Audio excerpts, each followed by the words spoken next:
Have you ever prayed and felt like heaven was silent? You ask God for answers, for help, for a breakthrough, but all you get is silence. It's one of the hardest experiences in the Christian walk. And today, I want to talk to you about what it really means when God feels silent and how that silence can actually be one of the most powerful seasons of your life. Maybe right now, you're waiting for healing, waiting for provision, waiting for direction, waiting for God to show up in a situation that feels overwhelming. And the silence hurts. David felt that too. In Psalm 13, he cried out, "How long, Lord? Will you forget me forever? How long will you hide your face from me?" If you've ever felt like David, you're not alone. God's people have wrestled with his silence for thousands of years. But here is the truth I want you to hold on to. Silence does not mean absence. Just because God feels quiet doesn't mean he has left you. Deuteronomy 31:6 reminds us, "Be strong and courageous. Do not be afraid, for the Lord your God goes with you. He will never leave you nor forsake you." His silence is not his abandonment. His silence is not rejection. Think about Joseph. He was betrayed by his brothers, thrown into a pit, sold into slavery, and left in prison for years. And through all that time, God seemed silent. No visions, no angelic messages, no clear rescue plan. But the silence didn't mean God wasn't working. In that silence, God was positioning Joseph for a promotion that would save nations. And maybe that's what he's doing in your life too.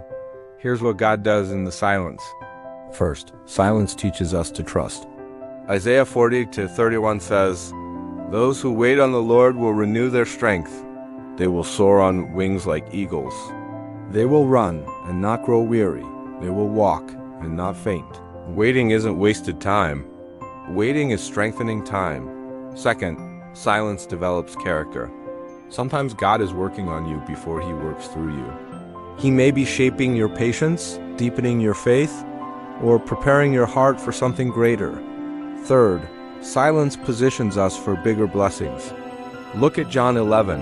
When Lazarus was sick, Jesus didn't rush to heal him.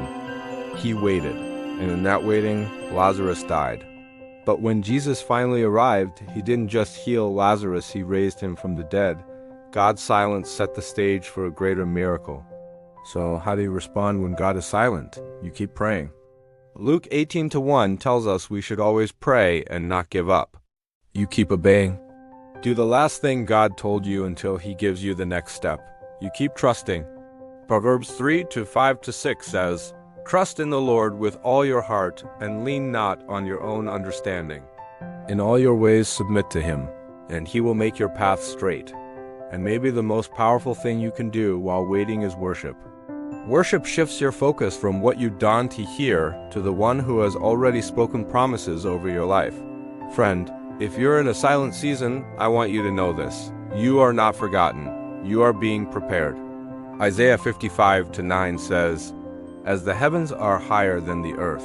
So are my ways higher than your ways, and my thoughts than your thoughts? God's silence is not his rejection, it's often his setup for something greater than you can imagine. So don't lose heart. Don't give up. The silence won't last forever. And when God speaks, when he moves, you'll look back and realize he was working all along. Now I want to hear from you. Have you ever gone through a season where God felt silent?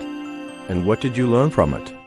Share your story in the comments. It might encourage someone else who is going through the same thing right now. And if this message blessed you, I invite you to subscribe to Biblethology for more encouragement from God's Word.